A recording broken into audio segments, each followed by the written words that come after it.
look the business. 10 gold rings on me cockney digits. Couple of soft rings, a couple of signets. A fist to the face and he's left with stitches. Size 15 in my leather band loafers. £20 note in my coat for my chauffeurs. Top hat coattails at the back make a man disappear like it's Hocus Pocus. God bless when the snub nose sneezes. Fleet full of blacked out mugs for my geezers. Lord Jesus, boot full of heaters. Sell dirt bags to the teens like Wheaters. Now I'm banging on my chest like a gym pan. Stepped in an M&S vest in my gym jeans. I was banging up food like a bin man. Went to a gaff with a cake from a 10K.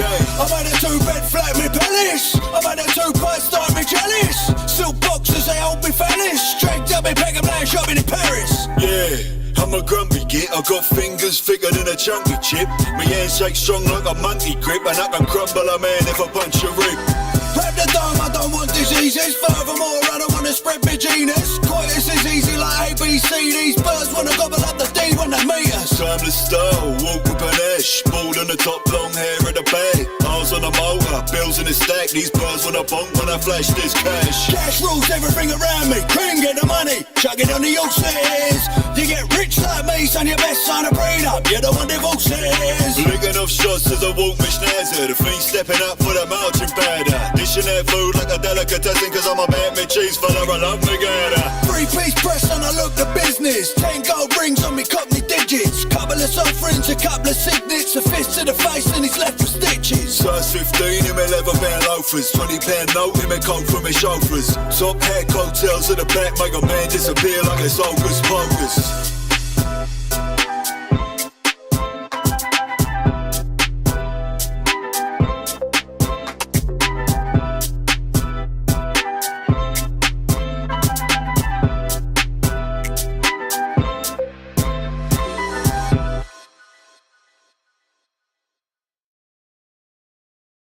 Finally, after years of gathering ingredients, and upon the night of the blue moon, we are...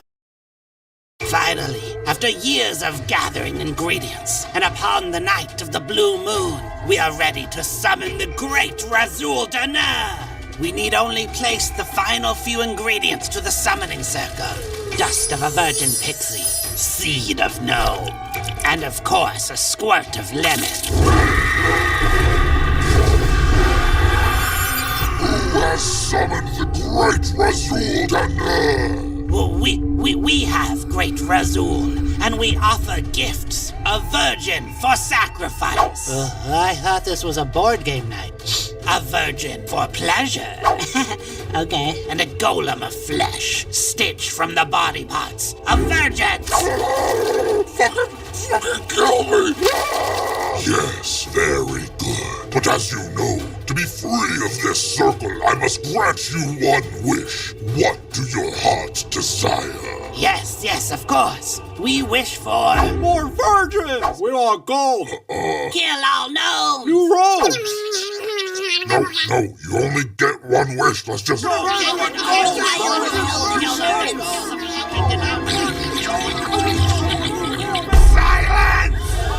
You know why we're here. Lord Snaketongue wishes to free the imprisoned Master of Darkness, leader of our order. He was prophesied to bring upon the era of ruin. No, fuck that! We want virgins! I want rotting vibration! Wait, did you just summon me to free someone else? It's so offensive. Stabilize the house. So what are you up to later, Kev? I'm busy. Infinite power! Infinite gnome semen! Now, Lord Snaketongue demands we bring back our master! Please fuck me! No one dishonors the great 𝗟𝗪𝗺𝗲. You shall burn beneath my blood. No virgins?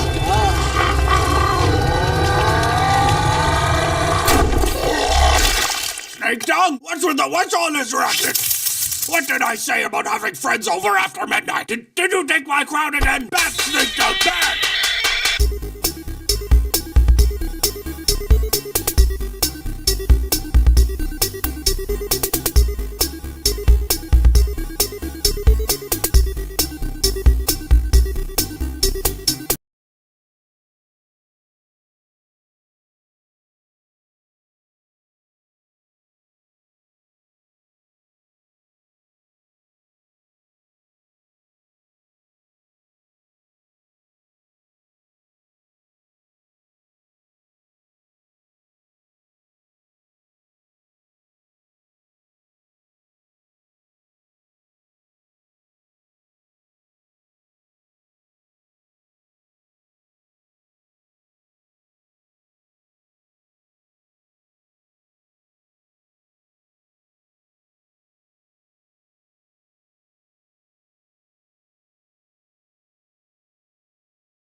A few days ago, image editing changed forever. Google released Gemini Flash 2.5 image, coincidentally with the same nickname my ex-girlfriend gave me, 𝗓𝗏𝗵𝗶. That has everyone buying puts on Adobe, because Photoshop is officially dead. Instead of learning how to use all these antique tools, you can now just prompt 𝗓𝗏𝗵𝗶 for changes and it's able to deliver any photo alterations you can imagine. And most importantly, while maintaining the consistency of the original image. If you're an animator or graphic designer, this can unlock massive productivity gains. Like if you wanted to steal some Meat Canyon art and make it do something else, you can now accomplish that with a single prompt. No talent necessary. Google is finally back to its roots building cool stuff, and Flash 2.5 is a tool that makes Stable Diffusion look like Microsoft Paint. In today's video, we'll take a look at all of its capabilities and find out if our Adobe puts will actually print. It is August 29th, 2025, and you're watching the Code Report. Not only is 𝗓𝗏𝗵𝗶 an exceptional image model that's already at the top of the LM Arena leaderboard, but it's also extremely fast and affordable, costing only 3.9 cents per image via the API. And hypothetically, Google has also trained an even more powerful 𝗲𝗏𝗵𝗶, but it's unlikely the common man will ever get access to it. The upgrade that most people are talking about, though, is character consistency. If you start with an image of a person or pet, for example, the model can blend it with a different image or make minor changes to it without noticeably altering the original character. Or multiple characters and objects like this guy did by blending 13 different images together. That means if you want a LinkedIn headshot of yourself wearing a nice suit, but can't afford to buy an actual suit, 𝗓𝗏𝗵𝗶 has you covered. In addition, if you work for the shadow government, it can be used to implement Mandela effects, like removing the 𝗓𝗂𝗵𝗄 from the Fruit of the Loom logo. That's cool, but if you're a wannabe game developer, one of the main showstoppers is the insane amount of time it takes to build up a collection of good-looking assets for all your characters and animations. Well now, if you start with a base character, you can prompt all the different positions required for an animation. Or better yet, just have Gemini generate an entire sprite for you with all of them in a single prompt. Keep in mind though, if you go this route, you'll have to disclose any AI assets used when you publish on Steam. And you can't lie about it, because anything generated with Google has an invisible watermark called Synth ID. What's kind of crazy about this model though, is that it also has an understanding of the real world. Like if you point to a spot on Google Maps and ask what a person would see there, it can generate a realistic photo. Or if you're a visual learner, you can sketch with it step by step. Like you could use the sketch tool to map out your AWS infrastructure. It's also pretty decent at handling text, so you can easily turn your images into lame Instagram ads or memes. But it's still not perfect, so now let's talk about the bad stuff. As you can see in my ad here, it has a tendency to add extra characters to certain words. In addition, I found that it often didn't follow my prompt exactly and just kind of did its own thing. Or in many cases, it just ignored the prompt and did nothing at all. And I think even the character consistency is a bit overhyped. I tried it on a bunch of different images of real humans, and it still has that obvious AI uncanny valley look to it. And finally, as expected as a Google product, it's highly censored. Trying to generate anything that's not safe for work is not going to happen. But the best way to get the most out of these AI tools is to learn how they work under the hood. And you can do that for free with Brilliant, the sponsor of today's video.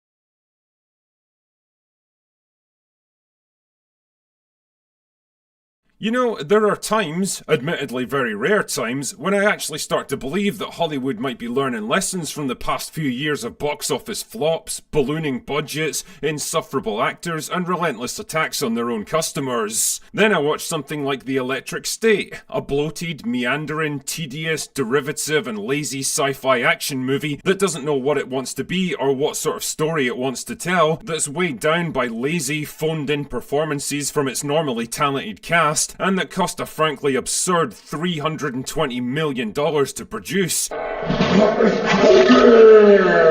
And I realised that, nah, it's pretty much business as usual. The Electric State is a film that has absolutely no reason to exist, that has no pace or energy or dramatic momentum, no idea what to do with its bloated cast of characters, and that pretty much represents all the worst excesses of an industry that's got too much money, too many resources, and not enough creative drive or simple common sense to know what to do with them. It's actually kind of weird to go from reviewing something like Firefly that did a lot with very little, to The Electric State which does almost nothing with a great deal. Anyway, let's talk about the plot, shall we? This shouldn't take long. The film stars Millie Bobby Brown, who's still desperately searching for a role that'll turn her into something more than 11 from Stranger Things, as Michelle, a young woman living in an alternate history 1990s where AI technology has somehow advanced to the point where intelligent robots now work in every aspect of society. Although weirdly, nothing else seems to have advanced to match it, so the world of Electric State is this weird juxtaposition of hyper-advanced AI robots and virtual interactive worlds that would make Tony Stark green with envy, but also clunky 1990s computers, VHS players, and old-fashioned cars and communications technology. Oh god, we're doing this again, aren't we? Like, I think we can all agree that the whole 1980s nostalgia thing has pretty much run its course now, but like the creative powerhouses that they aren't, Hollywood writers have decided that the next big thing is going to be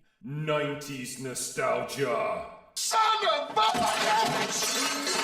It's a whole new decade of music, recognizable iconography, and pop culture just waiting to be vandalized by people who probably didn't even experience it for themselves. God damn, I hate this fucking timeline. Anyway, jump forward 4 years and the robots rebel against humanity, because that's what robots always do, leading to a destructive war that ultimately kills millions. But humanity eventually turns the tables on the robots with a little help from a mega corporation called Center, leading to their eventual victory. The remaining robots are rounded up and locked away in an exclusion zone instead of, you know, being dismantled and destroyed so they can't pose a threat again. Fucking genius decision making there, boys. Oh yeah, and Michelle's brother and parents apparently died off screen in a car crash in a scene so narratively jarring that I'm still having treatment for whiplash. Get the fuck out of my sight before I demolish you. Michelle herself now struggles through high school and lives with a neglectful foster dad, despite the fact that she looks about 30 years old now. I mean, I get that Millie Bobby Brown is only like 21, so in theory she should still be able to play a teenager, but like it or not, she looks way older than she actually is now, so she's about as believable as a high school student as the cast of Grease. Motherfucker, you look 30.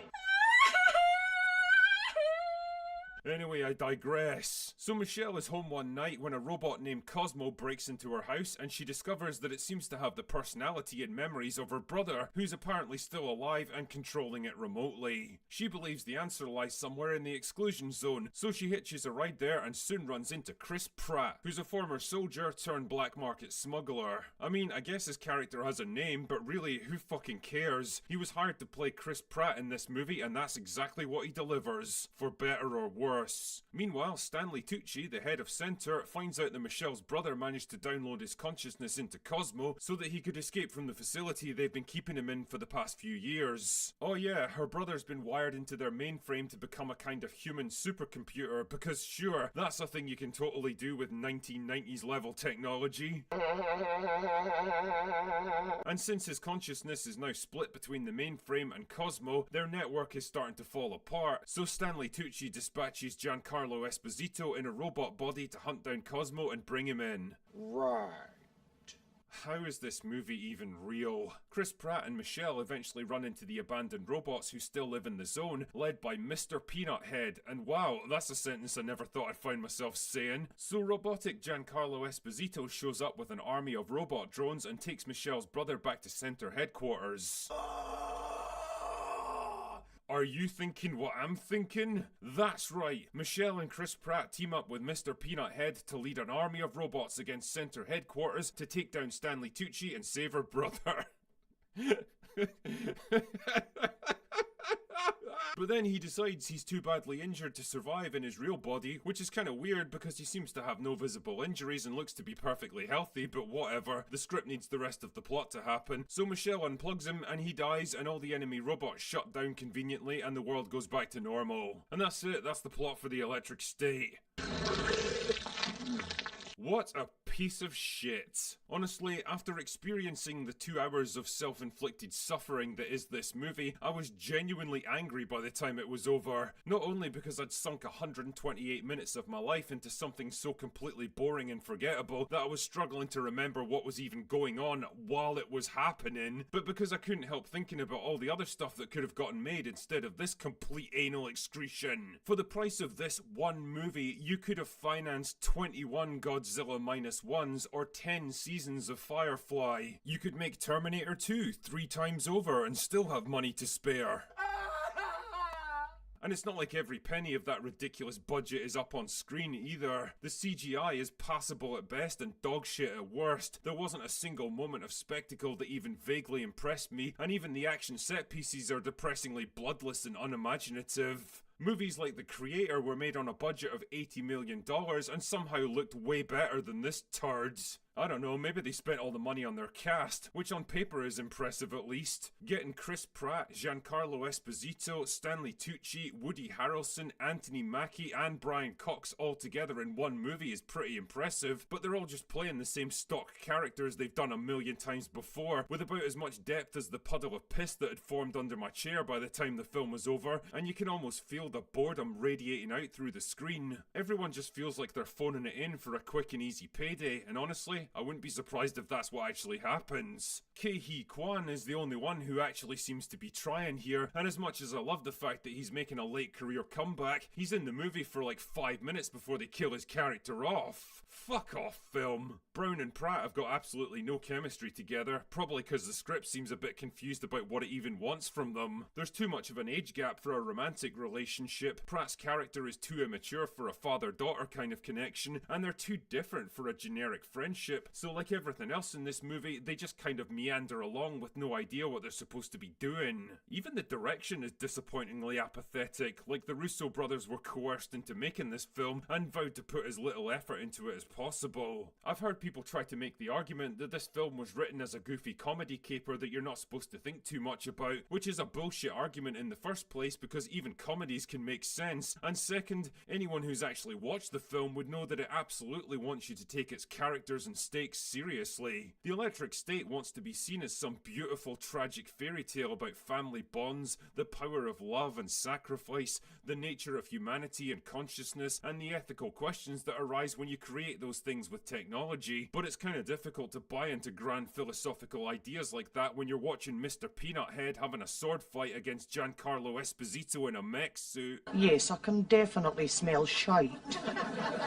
Ultimately, The Electric State is a movie that left me genuinely baffled by its very existence. It has the budget and star power of a major Hollywood blockbuster, built around a premise that should have been a low-budget sci-fi drama, and sharted out onto a streaming service where it can never possibly hope to recoup its massive costs. Is it supposed to be some weird money laundering scheme? Do Netflix just hate making a profit? I don't fucking know, but I do know one thing: you should save yourself 2 hours of misery and go watch literally anything else. Now, if you'll excuse me, I should probably get around to mopping up that piss. Anyway, that's all I've got for today. Go away now.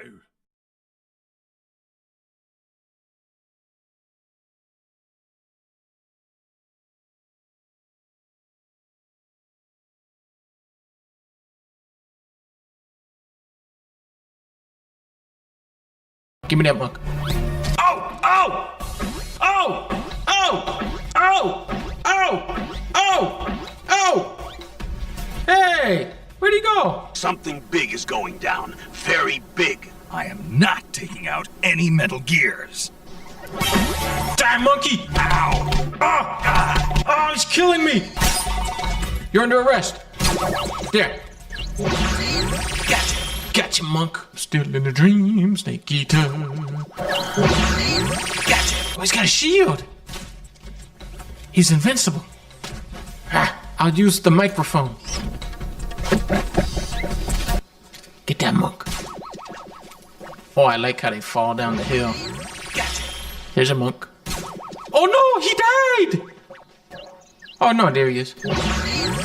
Gotcha. Gotcha. Double gotcha. Get that monk. Oh, I landed right on this monkey's head. This is what made Big Boss into the man he is. This mission. Come over here. I'm gonna punch you. He's too little. How come they don't got this in Splinter Cell? 1, 2, 3. Maybe this is why Konami came back to make this. Because they love gacha games. This is like the investigator monkey. Wait, Come back. Oh, what was that? He's throwing nuts at me. Yeah, get over here. I'm gonna get you. Ow! My snake! How do I change my camo? I don't think they believe I'm a banana. Get back here, monkey. Stop throwing that at me. What? Get back here. Oh, just still. Monkey. Gotcha. This stage will be unlocked as you progress through Metal Gear Solid Snake Eater. I have to play the spin-off mode. That sounds like the coolest difficulty ever. European Extreme? Which Metal Gear Solid game do you like? That's a trick question. I like all of them. If I only gotta pick one though, I would probably pick 2 or 3. Wait, if I play on normal, the best I can do is Doberman rank. Is that cool? Whatever. Let's do extreme. The world's first Halo jump.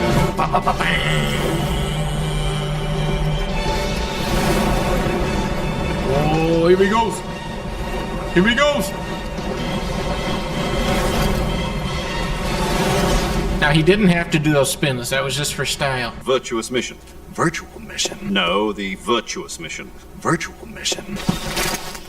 Commencing virtual mission. Now the mission is commenced. Choosing camouflage that blends in with your surroundings will help you conceal yourself more effectively. Let's do this. Now, by equipping this, crocodiles don't know the difference. They think I'm one of their soldiers. The key is to make yourself one with nature. This is how you play on expert difficulty. Dum, dum, dum. Here we go. If you just stand up and run around like an idiot, you're bound to be spotted. Why are they making fun of how I play? I'm a crocodile. Who's that? How do you know? No, don't call me right now. I'm in the middle of a battle. Snake, do you read? Snake, are you all right? I'm okay. I'm not okay. You're far from okay. Oh, I'm dead. Snake is dead. What's going on? Snake! Wait, I don't have my duck mask on. Here. I'm a ducky. I'm just a nice duck.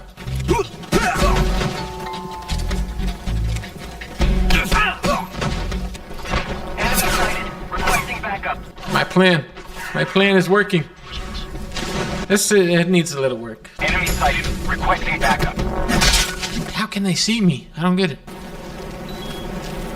They don't know. They don't know. I don't know how they don't know, but they don't know. What? Ran out of stamina. Whee! Alright, so new strategy. We're gonna shoot the bumble. Oops. Shoot it.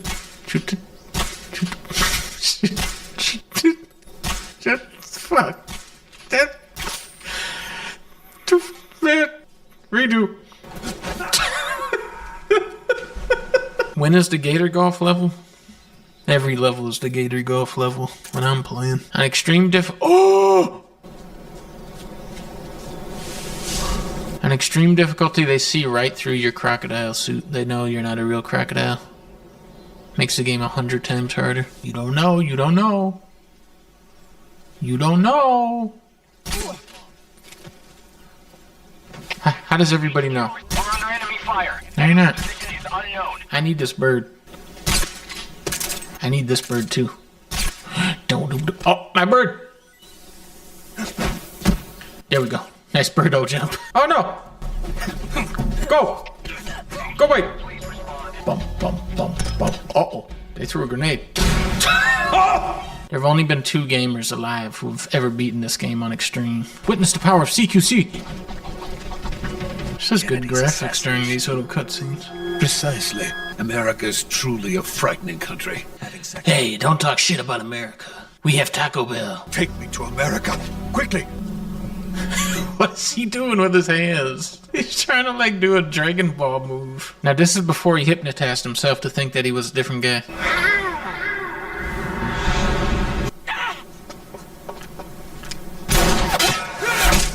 How'd he do that? How'd he do that? 2 can play that game. Snake, put on your duck mask and go quack. What is that stance? Don't make fun of my stance. gun.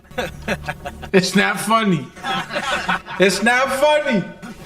Oh, get him. Oh, that's why he's the boss. Oh. Oh. Kill him? Yeah, he keeps coming back in the game if you don't kill him. 𝗕𝗏𝗵𝗶 is dead. Snake, you can't do that. The future will be changed. You create a time paradox. Who cares if I create a time paradox? There he is eating a snake. The American government denies any involvement in the affair. Is that right as well? That's correct. We were not involved in any way. Then what was a U.S. military aircraft doing on our radar screen? Uh-oh.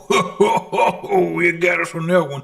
We were just doing monkey missions. It was clearly in violation of our airspace. No, we were doing 𝗡𝗂𝗵𝗶. And yet you say it was not acting under your order. It was all for the good 25 monkeys. That's correct.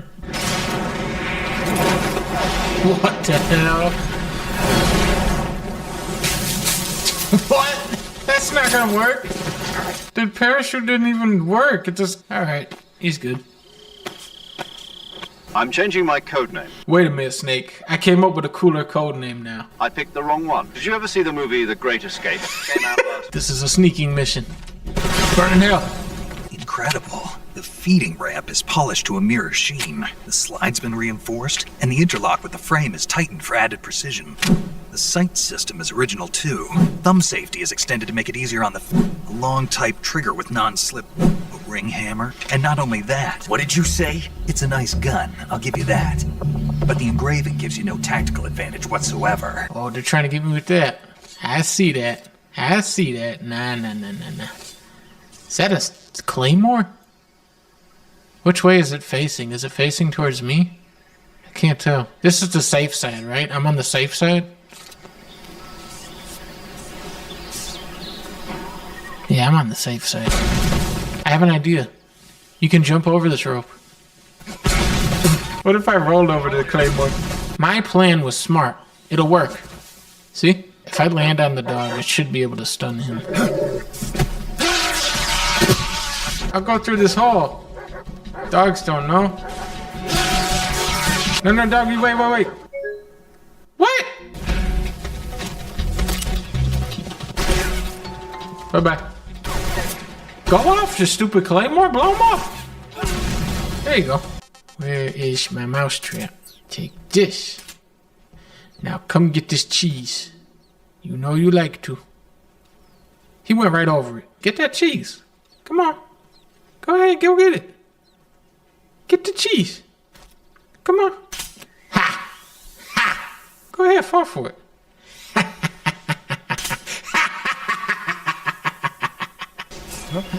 No. No. Fucking fence. No! What he's doing right here is really good. Notice how Snake isn't making fun of him anymore.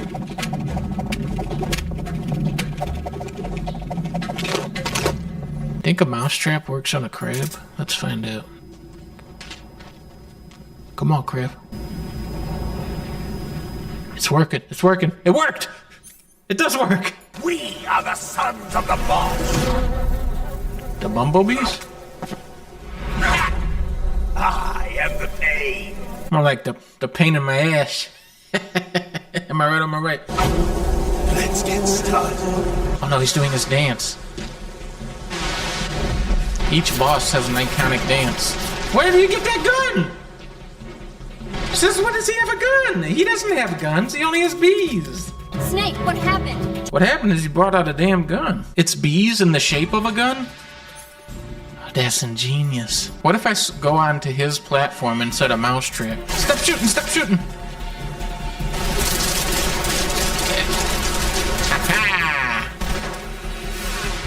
Oh no, he's going for this.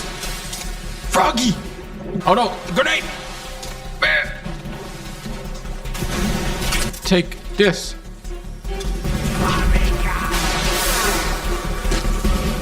Oh, is that smoke grenade gonna interrupt that? Come on, smoke grenade, interrupt that. It's not doing shit. It didn't even go off. I have an idea. The bug juice! Keeps bees away. It's not working! Think he knows? That all you got? Ha! I was under here the whole time. I got this. I got this. I got this. The pain! The pain! Now that battle is over, I'm gonna do that fish trick I did. That was cool. Grenade. Fish grenade. Hee hee. That's a lot of fish. Huh? Open up. Okay, just a second. Hey! What? I hear something. You hear nothing. We have no time to lose. You must eliminate him before the final test. Don't worry. They'll be able to handle it.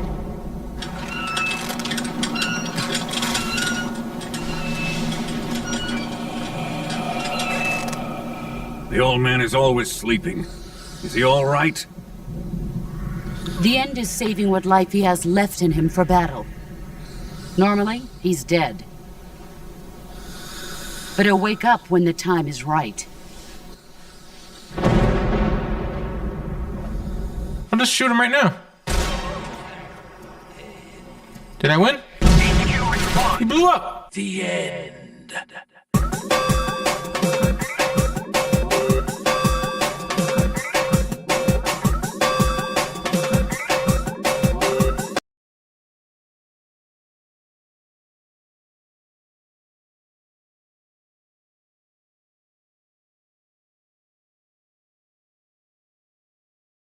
If I was asked to put together a list of movies that totally didn't need sequels, I think it's fair to say that Gladiator would have to be pretty near the top. It was a great movie back in the day, from a director who was still at the top of his game, showcasing a superb performance from Russell Crowe and telling a complete, dramatically satisfying story with a poignant ending. So I have to admit, I went into Gladiator 2 almost a quarter of a century later, feeling kind of confused about why this movie even existed. And well, I came out feeling pretty much the same way. Gladiator 2 is a movie that feels as much of a loose remake as a sequel, going over the same narrative ground and recycling all the major plot points and characters from the original, only dumber and slower this time around. And the result is a clunky, meandering kind of film that's actually shorter than the original but feels longer somehow, bloated with far too many characters that aren't especially well developed or interesting, and a plot that just doesn't know when to end. The movie's set 16 years after the original. Rome's now ruled over by two emperors, both of whom are either mad or retarded or something, and their obsession with military conquest means that the empire is slowly collapsing from the inside as hunger and discontent takes its toll on the population. Anyway, this is where we pick up with our main man Lucius, the kid from the first movie, who's living in North Africa under a new name with his hot wife. Unfortunately, it all goes wrong when 𝗕𝗄𝗵𝗵 and the Roman army show up to spoil the fun, and before you can say et tu, Brute, his wife's dead, the city's fallen, and Lucius has been shipped back to Rome as a slave. That's when he runs into Denzel Washington, who takes a liking to him and trains him up to be a gladiator, on the promise that he'll deliver 𝗕𝗄𝗵𝗵's head if he wins enough matches. Meanwhile, Pascal himself is getting sick of the emperors and all their shit, so he plans to stage a coup to depose them. This all seems very familiar. Then Connie Nielsen gets involved because Lucius does the soil thing that Maximus did in the original movie, so she realizes he's actually the son she sent away into hiding 16 years ago. No way! Wow, what are the odds, eh? So while all this is going on, Denzel Washington learns about 𝗕𝗄𝗵𝗵's attempted coup and rats him out to the emperors, so he's forced to fight Lucius in the arena. Now, you might think that would be a logical place to end the movie because Lucius has finally taken revenge on the man who killed his wife. But nah, we've still got about half an hour to go.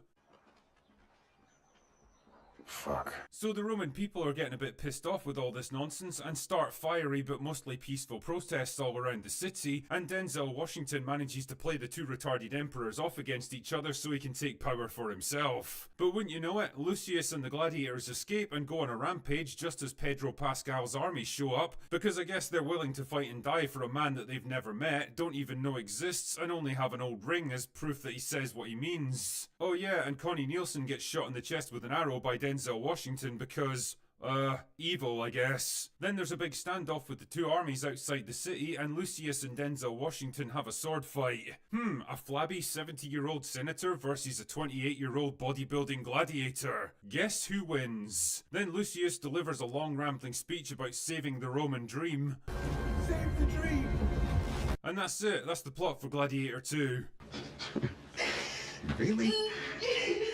You know, reviewing Gladiator 2 is actually a pretty easy proposition because every single aspect of this film is basically an inferior copy of its predecessor. For a start, there was Maximus from the first movie, a Roman general charged with taking over the empire and reforming it into a republic by the aging emperor, only to get betrayed by his son Commodus and have his family murdered. A decent man who tried to do the right thing and got punished for it. He's got a very powerful and understandable motivation that remains consistent throughout the movie and informs everything that he says and does. When he takes his helmet off and reveals his true identity to Commodus, you can practically feel the rage and hatred radiating from him. In Gladiator 2, his arc has been split between two separate characters, Lucius and Pedro Pascal. Lucius shares the tragic family deaths and the desire for revenge, but it cycles through a bunch of different antagonists so that it gradually loses its meaning. First Pedro Pascal, then the retarded emperors, then finally Denzel Washington. He doesn't even really want to kill Pascal after a while and just kind of lets it all go. At first he hates his mother for abandoning him, but then like 5 minutes later they're totally cool again. At first he despises Rome and everything it represents, but then he'll give his life to save it with no real explanation for how and why he got there. Even his revelation scene is kind of weird, because not only does it happen in front of the emperors instead of Pedro Pascal, but the writing and performance is completely off kilter. Whereas Maximus was burning with quiet, barely contained rage, Lucius starts reciting some random poem while laughing hysterically, and honestly, I wasn't quite sure what I was supposed to take from that scene, but it wasn't good. And no offense to Paul Mescal here, but Russell Crowe he ain't. Speaking of actors who don't measure up to Russell Crowe, Pedro Pascal delivers the kind of solidly adequate performance you'd expect from a decent actor cast in a role that doesn't really suit him. For the life of me, I'll never understand why he seems to be first choice for practically every project that's getting made these days, but whatever. He does his best to portray a decent man torn between duty and loyalty, disillusioned with Rome's hedonistic leadership, but I don't know man, I don't really buy him as a hardened military veteran, and I didn't particularly care when he died.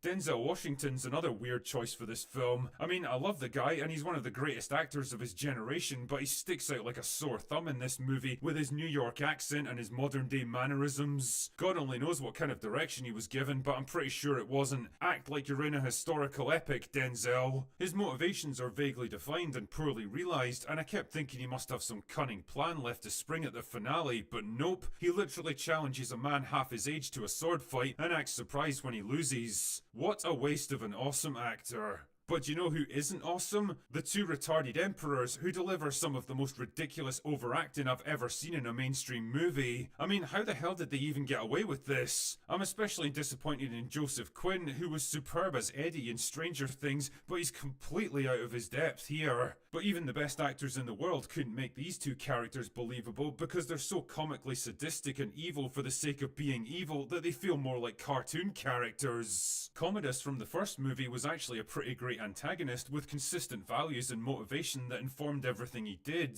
He was arrogant and dismissive, but also insecure and desperate for his father's approval, so when he was hit with the news that he would never get to become emperor, he completely snapped and murdered the man in a fit of rage and jealousy. And since Maximus was the only one who could challenge him, he was forced to have him killed too. His actions were driven by a combination of deep-seated character flaws and sheer necessity, so what he did always made sense from his perspective. These guys, on the other hand, are just goofy clowns in comparison, hysterical and sadistic because the script says so. And I'm sorry if I'm constantly comparing this film to the original, but when you choose to make a sequel 20 years later that pretty much copies its story and characters beat for beat, well, you kind of invite those comparisons on yourself. And in this case, they're not flattering. flattering ones. Gladiator 2 is a movie that never should have been made, telling a story that's already been told, and if you really want another taste of sword and sandals action, I'd recommend saving your money and just watching the original again. Trust me, you won't be missing out on much.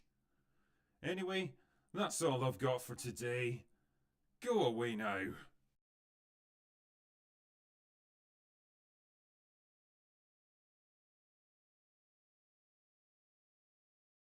Every so often, a movie comes along where all you can really say is, wow. Not in a, I can't believe they were able to make this kind of way. No, more like a, I can't believe they chose to make this kind of way. Such is the case with Red Sonja, a movie that's gone through one of the most tortuous production cycles that I can think of in recent years. Everyone from Robert Rodriguez to Rose McGowan, Bryan Singer, and even Amber Heard were attached to this at one point. Actually, I think Amber might have done pretty well in the role. After all, she definitely knows how to throw a punch. Anyway, after years of failed attempts and a revolving door of writers, directors and actors that makes DC look like a model of organised efficiency, the cast and crew were finally locked in and Red Sonja was shot in Bulgaria in 2022. Then, nothing happened for the next 3 years, which is always a sure sign you've got a hit on your hands. Just ask Ironhearts. But as it turns out, you can't keep a good movie, or otherwise, down forever. And so here we find ourselves, citizens of 2025, finally able to experience the cinematic powerhouse that is Red Sonja. And what an experience it was! How can I sum up this film in a few words? Well, imagine taking a particularly goofy episode of Xena Warrior Princess from the 1990s, stretching it out into 3 times the length, stripping out most of the witty dialogue and fun characters, and treating the whole thing like it was some dead serious fantasy epic with deep and meaningful things to say about the human condition. That's pretty much what you get with Red Sonja, the kind of project where everyone's in on the joke except the film itself, which ironically makes it even funnier. I shit you not, I genuinely had to check that I was watching the right version of this film, like it wasn't some low-budget knockoff by The Asylum or a parody intended for adult audiences. But nope, this was real. This was a serious movie that people actually made. And it's superb. The script is lean and perfectly proportioned. The characters are fleshed out and well-rounded. The visuals are easy on the eye and... Wait, what? Sorry, I lost my train of thought there. Anyway, let's discuss the plots. So Red Sonja begins in the kind of peaceful, sexually egalitarian, racially diverse medieval village that only modern Hollywood casting agencies can summon up. Sonja herself is living a happy and idyllic life with her mum. No idea where her dad is, of course, but let's not worry about that. But oh no, then a bunch of bad guys show up and start killing people, including this giant monkey man here whose species and existence is never really explained, and then the screen fades to black and I've got no fucking idea how any of that stuff got resolved.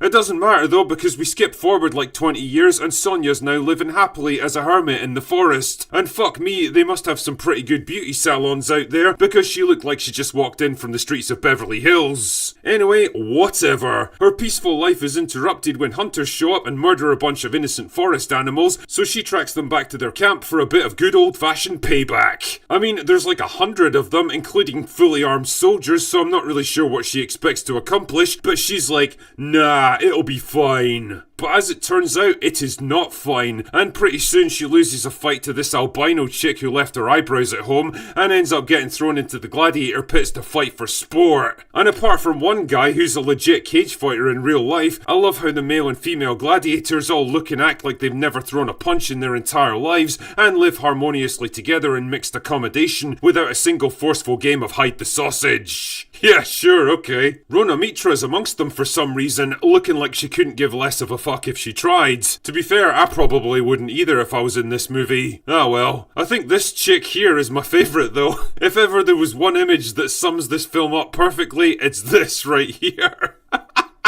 Anyway, of course, Sonja turns out to be the best gladiator who ever lived, which is interesting considering she's never done any sword training or won a fight in her entire life. I mean, I can believe that she's good at hunting and stuff, but how does that translate into fighting other human beings with swords? Ah, who fucking cares? So, evil emperor guy decides that she has to fight one of her friends to the death, but she's like, nah, it'll be fine. But it's not fine, and Rhona Mitra dies so that she could get released from her contract early. Then Sonja has to fight fight a big monster thing that's being mind-controlled by the evil Emperor guy, but that's okay because she removes the control collar, so the monster attacks evil Emperor guy and everyone then escapes. Wow, that was super easy. Barely an inconvenience, in fact. But evil Emperor guy isn't done yet, so he sends the chick with no eyebrows and an army of soldiers in plastic armor to hunt them down. Then there's a big battle scene which stretched the movie's budget to its absolute limits, and all the plastic soldiers get killed, and Sonya dies for a while as well, but then she gets better, and no eyebrow chick turns against evil Emperor guy and they double KO each other, and evil Emperor guy is like, sorry for being evil, and Sonya's like, it's cool bro. Then he dies and everyone lives happily ever after, and that's it, that's the plot for Red Sonja. Fuck me, where do I even start with this one? Should I talk about the abominable CGI, the meandering and nonsensical plot, the costumes that look like they were stolen from a medieval themed restaurant, the horrendous dialogue that must have made the actors physically sick? I have a wooden sword. Well, you best hope it's not a giant beaver then. You went full retard, man. The character motivations that make no sense, or the performances that range from I'm far too good for this shit to I'm not good enough for any shit. On the other hand, there's definite upsides to this movie that I think we really ought to talk about. No, Drinker, get a hold of yourself, man! Ah, motherfucker! The villain's motivation had me genuinely confused for most of the movie. He's looking for the missing piece of some ancient book that already allowed him to build advanced technology and conquer the world, which raises the rather obvious point. Why risk everything for this book when you've already achieved all of your objectives already? What are you gonna do? Conquer the world even harder? The only explanation the script provides is that he wants to finish his story. Fucking what? Was this like a script note that somehow made it into the actual dialogue or what? Ah, who cares? It doesn't help that he's played by an absolute pussy who talks like a modern day millennial and possesses all the authority and masculinity of Pedro Pascal in a rainbow coloured onesie. Seriously, how the fuck did this guy rise to become an emperor? Who would even follow him? And why? On the plus side, lead actress Matilda Lutz really swung for the fences as Sonya, I'll say that much. I don't imagine there's any Oscar wins in her future, but she definitely got in shape for the role and the movie's not afraid to prove it. I mean, I can't shake the feeling that the producers might have lied to her about the kind of movie she was making though. Red Sonja from the comics was very male gaze oriented, and this is a completely different story. Are you sure about that? Are you really sure about that? Don't get me wrong, I'm all in favour of hot women in skimpy outfits, but it does make it kind of difficult to take them seriously as fighters, especially when they're taking down men in full battle armour like it's nothing. Valeria from Conan the Barbarian was able to get away with this, partly because the actress playing her was like 6 feet tall, partly because she worked her ass off to learn the sword fighting and actually looked like she knew what she was doing, but mostly because the movie kept her somewhat grounded and believable. Such is not the case here. And I could live with all of this if Red Sonja was just a bit of goofy fun that doesn't take itself too seriously. Shit man, even the Bridget Nielsen movie from the 80s kind of knew how ridiculous it was and was happy to play up to it. And it had Arnold Schwarzenegger on hand to give a bit of charisma. But this version actually thinks it's telling some powerful, serious story with believable characters that you're supposed to respect and get invested in, and gosh darn it, it's just so cute. Ultimately, Red Sonja feels like some weird time capsule dug up from 2018 when the whole girl boss who just needs to realise her inner potential trope was in full swing, and you could probably get away with nonsense like this. These days though, audiences are pretty wise to that kind of shit, and when you think about it, Red Sonja was destined to be skewered from all sides. Normal people would see it for the shallow, preachy and pretentious nonsense that it was, while fans of The Message would be infuriated by the shameless exploitation and the fact that Sonja wasn't turned into a morbidly obese black lesbian. You truly can't please everyone, but Red Sonja was one of those unlucky movies that managed to please absolutely no one, and considering that it was left in the can for 3 years, it probably should have stayed buried. Anyway, that's all I've got for today. Go away now.